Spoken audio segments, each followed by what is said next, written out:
नमस्कार दोस्तों। आज के करंट अफेयर सेशन की शुरुआत करते हैं साहित्य अकादमी अवार्ड से। अब ये साहित्य अकादमी अवार्ड जो हैं, इनकी शुरुआत 1954 में की गई थी और पिछली बार के लिए यानी कि 2019 के लिए 2020 में इन्हें अवार्ड किया गया। ये 24 भाषाओं में दिए जाते हैं, जैसा कि आप यहाँ पे देख सकते हैं। और इस अवार्ड में यानी कि 24 लोगों को कम से कम दिए जाते हैं हर वर्ष। और इस अवार्ड के अंतर्गत 50,000 रुपए का प्राइज दिया जाता है, एक प्लेक दिया जाता है। अम, इस बार का यानी कि 2019 के लिए जो अवार्ड दिए गए हैं, उसमें आपको कम से कम 3 राइटर्स तो याद करने होंगे, जिसमें सबसे पहले हैं शशि थरूर, जिन्होंने कि एरा ऑफ डार्कनेस पे बुक लिखी, जिसके लिए कि उन्हें साहित्य अकादमी मिला। चिन्मया गुहा, जो कि बंगाली प्रोफेसर हैं, जिनका बड़ा फेमस सा कोट है कि भाई मुझे इंग्लिश भी आती है, फ्रेंच भी आती है, मैं इन दोनों में ही लिख सकता था, लेकिन जो बात बांग्ला में है वो कहीं और नहीं। घुमेर दारजा थाले, ये उन्होंने बुक लिखी जिसके लिए उन्हें साहित्य अकादमी मिला।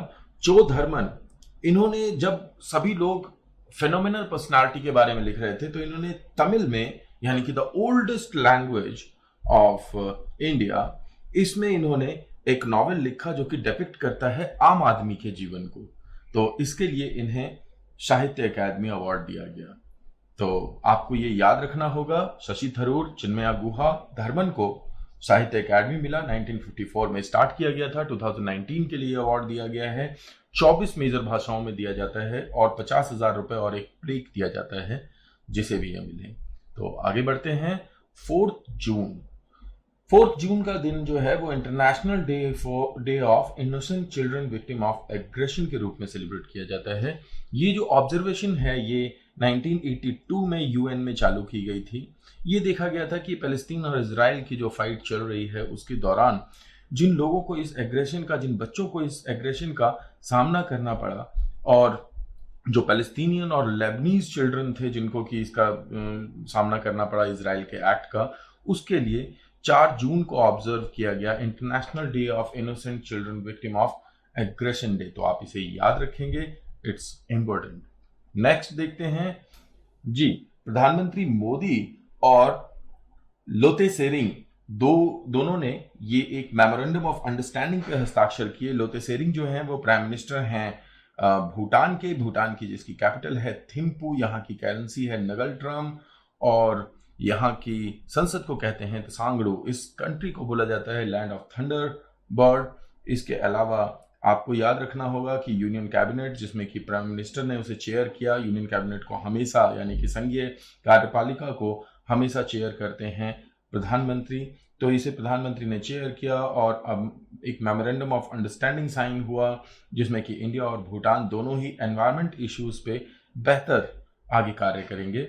तो आपको ये सारी इंफॉर्मेशन याद रखनी है। नेक्स्ट, पीएम स्वनिधि, प्रधानमंत्री स्वनिधि योजना 2020 है क्या? ये समझना होगा कि ठेले और रेडी पटरी लगाने वाले जो छोटे दुकानदार होते हैं, उनको बिना किसी कोलैटरल के, बिना किसी गारंटी के 10,000 रुपए लोन देने की ये जो योजना है, इसको प्रधानमंत्री स्वनिधि योजना कहा गया। इसकी फुल फॉर्म है प्रधानमंत्री street vendor Atmanirbhar Nidhi scheme. तो आप इसे याद रखेंगे।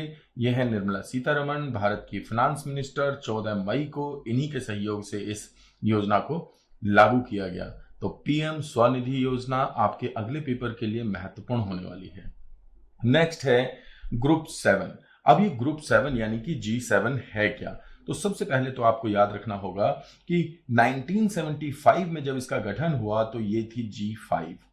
फिर बाद में 1977 में ये बन गई G7, और 2002 में जब रशिया ने रेटिफाई किया उसके बाद इसका नाम हो गया G8। लेकिन पिछले वर्षों में जो चेचनिया पे अटैक किया गया क्रीमियन कॉरिडोर के थ्रू रशिया के द्वारा, इसके बाद रशिया को इस G8 के सदस्य समूह में से निकाल दिया गया और अब इसके टोटल सदस्य हैं 7। ये 7 सदस्य हैं Canada, France, Germany, Italy, Japan, United kingdom और यूनाइटेड स्टेट्स। इस तरीके से ये G7 ग्रुप कहलाता है। विकसित देशों का है। इनका समिट होता है हर वर्ष, ये चर्चा करते हैं अलग अलग विषयों पे। ये 46 समिट था जो कि G7 का कैंप डेविड में होने वाला था। कैंप डेविड कौन सी जगह है? ये वो जगह है जहाँ पे कि अमेरिका के राष्ट्रपति छुट्टी मनाने के लिए जाया करते हैं, यानी ये बहुत सिक्योर जगह है। लेकिन इस बार ऐसा नहीं हो पाया कोविड-19 की सिचुएशन के चलते। वीडियो कॉन्फ्रेंस के थ्रू इन 7 देशों ने ये एक साझा सम्मेलन किया। इससे पहले हम बात कर चुके हैं, नैम का सम्मेलन भी वीडियो कॉन्फ्रेंस के थ्रू ही हुआ था, सार्क का सम्मेलन भी वीडियो कॉन्फ्रेंस के थ्रू ही हुआ था। तो वीडियो कॉन्फ्रेंसिंग के थ्रू ही ये सम्मेलन संपन्न हुआ है, जो पहले होना था कैंप डेविड में और अब हुआ वीडियो कॉन्फ्रेंसिंग के थ्रू। तो आप इसको याद रखेंगे। ये सभी 7 देशों के नेशनल लीडर्स हैं। आगे बढ़ते हैं। अर्बन लर्निंग इंटर्नशिप प्रोग्राम, अब इस प्रोग्राम का नाम दिया गया है ट्यूलिप, TULIP, ट्यूलिप। तो ट्यूलिप यानी कि लर्न, ग्रो एंड चेंज। इसकी जो टैग लाइन है वो है लर्न, ग्रो एंड चेंज। तो जो युवा शक्ति है, यानी कि जो एडल्ट पावर है, उसको जनरेट करने के लिए, फंक्शनल स्किल्स को बेहतर करने के लिए, स्टूडेंट्स को बेहतर को क्रिएशन के सॉल्यूशंस को आगे लाने के लिए, फ्यूचर हमारी जो सिटीज का है उसको बेहतर करने के लिए इस योजना को चालू किया गया है। तो आपको 3 चीजें याद रखनी है। सबसे पहली बात तो ट्यूलिप की फुल फॉर्म क्या है। दूसरा, ट्यूलिप जो है वो एक प्रोग्राम चालू किया गया है, किस लिए? तो वो हमारे इंफ्रास्ट्रक्चरल और क्रिएटिव डायलॉग को बेहतर करने के लिए किया गया। इसकी टैगलाइन क्या है? Learn, grow and change. तो आगे बढ़ते हैं। World environment day. World environment day यानी कि विश्व पर्यावरण दिवस, जो कि सबसे पहली बार स्टॉकहोम में 5 से 16 जून को जो बैठक हुई थी 1972 में, वहां पे किया गया था। स्टॉकहोम कैपिटल है स्वीडन की, और इस बार इसे कोलंबिया की पार्टनरशिप में जर्मनी के साथ किया गया है। Biodiversity a concern that is both urgent and existential, ये इसकी टैगलाइन रखी गई है, यानी कि थीम है। तो वर्ल्ड एनवायरमेंट डे याद रखेंगे आप 5 जून को, right? So this is it.